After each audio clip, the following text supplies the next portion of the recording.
Hi guys, magandang araw po sa inyong lahat. So ngayong araw na to guys ay ituturo ko sa inyo kung paano i-edit ang ating mga Reels video. At saka isasabay ko na rin guys kung paano maglagay ng thumbnail sa ating mga video. So since karamihan sa mga followers ko dito guys ay mga vlogger, mga content creator. So karamihan din guys ay hindi alam kung paano i-edit ang Reels at saka paano maglagay ng thumbnail sa ating mga video. So sa mga hindi nakakaalam guys, itong thumbnail ay ano to guys, parang introduction ito ng video natin. Kumbaga pag scroll pa lang ng mga audience natin sa ating mga video, pag once makita nila yung video mo na sa yung pinakaunang picture niya, sa video natin is parang nakakainggan siya tingnan sa mga tao, yun yung tinatawag na thumbnail. So ngayon, ituturo ko sa inyo kung paano natin gagawin yun. Isa din yun sa makakahakot ng mga views sa ating mga videos, para syempre pag makita yun ng mga tao, parang magugustuhan nila yung yung video mo. Tsaka magtataka sila kung ano ba talaga ang nasa loob ng video na to. Kasi sa thumbnail pa lang ng video mo, parang nakaka-intriga na, nakaka-attract na sa mga tao. So ngayon guys, tuturuan ko kayo. So ang una nating gagawin guys, pindutin natin itong Facebook application. Tapos yan, kung makikita nyo ito guys, ito. Yan, pindutin nyo yan. Tapos ito naman guys, pindutin nyo yan. Pagkatapos, scroll up kayo. Pindutin nyo itong videos. Tapos ito.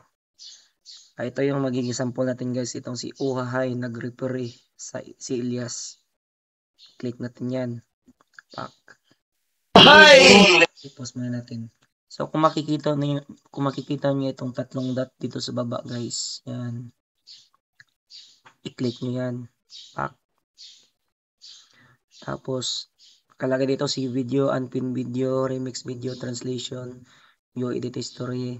Saka sa baba guys, na may nakalagay dito na edit video. Ito guys, i-click niyo yan guys, edit video. Tapos dito na guys, dito ka na mag-i-edit ng kung ano magiging caption mo, or may papalitan ka na caption, basta sa Reels lang siya. Tapos ito naman guys, sa thumbnail.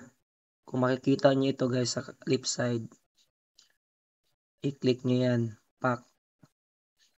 Tapos pag halimbawa guys, may na-prepare na kayo ng mga pwede nyong magiging thumbnail, i-click nyo itong choose a different. Yan. Depende na sa inyo guys kung anong ilalagay nyo nga thumbnail. Halimbawa itong nakamotor, ganyan. Yan na yung magiging thumbnail nyo. Pag isave nyo yan, automatic yan na yung magiging thumbnail. Tsaka may ibang choices din guys. Discard muna natin. Pag i-click nyo yan, dito sa baba guys, may mapagpipilian kayo nito. Depende kung ano yan. Pwede yan, pwede ganyan. May mga choices yan ni Facebook kung anong gusto niyang magiging thumbnail. Nakadepende na sa inyo kung anong gusto nyo, kung anong preferred nyo. Tapos pag may napili na kayo, halimbawa ganyan, click nyo lang yung save. Pag na-save na yan guys, automatic na yan ganyan yung magiging thumbnail nyo sa inyong mga Reels. So sana nakatulog itong tutorial na to guys, lalo na sa lahat ng mga content creator na hindi pa alam kung paano i-edit ang kanilang mga Reels. So sa susunod na video naman guys ay ituturo ko na naman kung paano i-edit ang thumbnail ng ating in-stream ads. So kung nagustuhan nyo guys, paki-follow, like, and share my video naman guys. So malaking tulong na rin yun sa akin. So thank you so much guys.